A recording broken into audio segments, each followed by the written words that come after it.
Hey guys, it's Noble Struggle here with part 61 of the Siege of Kamino. We are now in round 23 and we're going to start off with Star Wars X-Wing. And let's set those dials in 3, 2. That wasn't snap. Oh, never mind. Continue on. Alrighty, let's go ahead and begin. This number 2 LAT will move first, and holy crap. This LAT doing a slight 3. Oh my gosh, there we go. Like this. And he will also now focus. The hardest part for Republic right now is these squids, since they are in a formation, this is just basically a battering ram going right through them. And it's going to be hard for any Republic to get through this. And they don't have the firepower now to shoot through these squids, which is insane. I'm not even sure how this round's going to go, to be honest. Now, this is a odd round, so the Separatists will have the initiative, which means that they now can go on 3s, which this 3 Tri-Fighter will go next. And he does a 5 turnaround with then a stress action. Next up is the Y-Wing Bomber, which will go ahead and drop actually one of his bombs.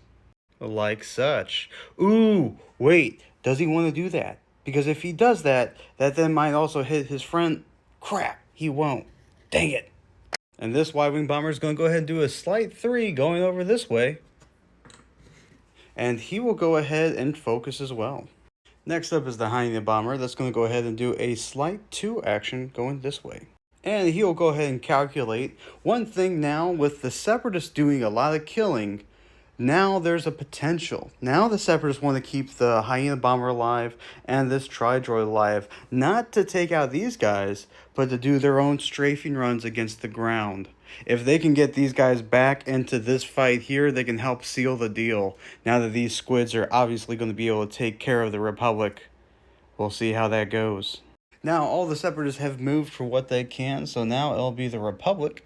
These guys are going to do a slight 2 forward, and he will go ahead and target lock this Trident. This Arc 170 would move 2 forward, but it gets stuck on this Tri-Droid and cannot complete its action. This Arc 170 moving 2 forward and doing just fine, and will go ahead and target lock also this Trident. And I'm curious, I wonder if... Ooh, this Tri-Droid managed to get away from anybody being able to shoot him because of bumping into that guy, and he's going to be just fine for this turn. This Hyena Bomber, though, is a little bit of a different story. Anyway, now the most fun part of the X-Wing phase, the squids. This guy will move first, then that guy, then that guy, then that guy, because they all have the same initiatives. I can pick and choose. This squid is starting off by doing a 3 slight, which will bump this Y-Wing Bomber completely to his rear. Let me rearrange this real quick. That's now 3 damage to the Y-Wing Bomber. And now this squid must roll a dice. On a crit, it's a hit. On a hit, it's a stress.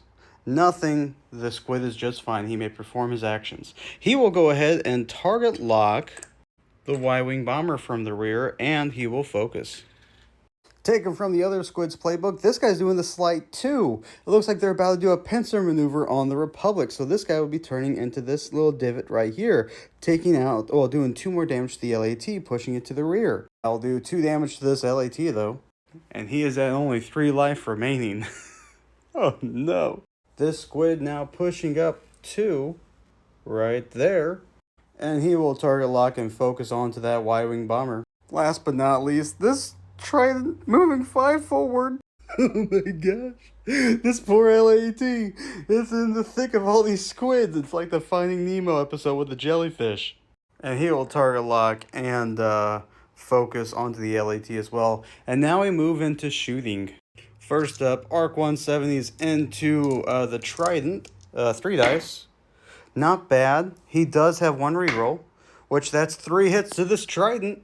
That is now all shields gone. He has 10 health remaining. Now, Hyena Bomber into Arc 170. Rolling.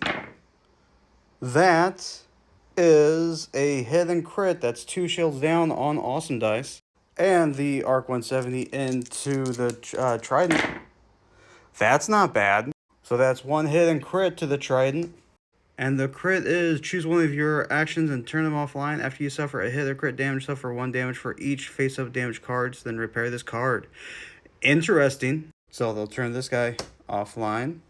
Now the next one, this V19 and the Trident. That's a hit and reroll. That's a hit and crit. So that's actually 2 hits in the crit thanks to this card. And he gains 2 ionized tokens, and the difficulties for maneuvering is a little bit harder. So now in his next movement action, movement phase, he only goes 1 forward. Meaning that this Trident droid might actually go down next round in the first Republic kill. Now, Y-Wing Bomber into this Trident, rolling. That is a hit, and that's only a hit. Oh, he has a focus though. 2 hits, and then pop 2 shields. Now, one thing you guys might know is these squids actually gain a shield per turn, so really that's only 1 damage if nothing else hits that squid. From the rear, this LAT into this Trident, rolling. That is a hit and 2 hits into that Trident.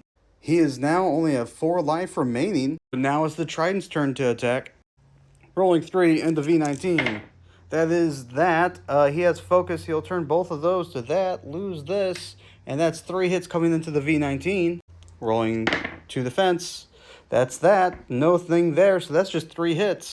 That V19 is only at 2 health remaining. And from the rear, this Trident into this Y-Wing Bomber. Hits turn into crits automatically with it. Like so. He has a target lock. Ooh, that's still only 1 crit. And the crit is gain 2 stress and then repair this card. Which means next turn that Y-Wing Bomber is in the control of the Separatist for next round. Which he basically just got overly stressed. But can he survive? This Trident now into the Y-Wing. That's a lot. That's nothing. That is 2 crits and a hit. Which is a dead Y-Wing Bomber. This guy just went kaplooey. Now this squid to the back of this LAT. That's turns offline too, so rolling. That's not great. Nothing happened. Now this Trident to the front of here, rolling.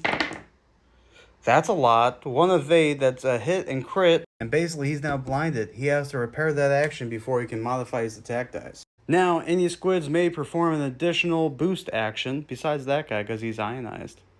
And this guy's going to go ahead and boost 2 forward into this LAT, doing 2 more damage to him, which is 1, 2, 3, 4, 5, 6, 7. He has 8 only. That is another dead LAT by the squid factions. That means no more Republic ground forces can arrive to help at this point. It is only on the ground troops and any maybe strafing runs coming from these small units that remains. With that, that is the last action of X-Wing for this round 23, but that means one thing. The Republic has to change their objective. It is obvious they are not going to be able to do strafing runs onto the ground, but they must eliminate this Hyena Bomber and this Tri-Droid from being able to do so as well. At best, the Republic can only go ahead and cancel out the X-Wing forces incoming against the ground. The ground is now stranded. What happens here, what dice rolls happens here, dictates the entire game. The Republic has technically in total 21 health points, and the Separatists have 27 health points. Technically, the Separatists are having a good objective point in terms of health. Can they maintain that? And I'll see you guys next time to see if that happens. This is the Siege of Kamino, and we're still in the thick of it. I'll see you guys next time.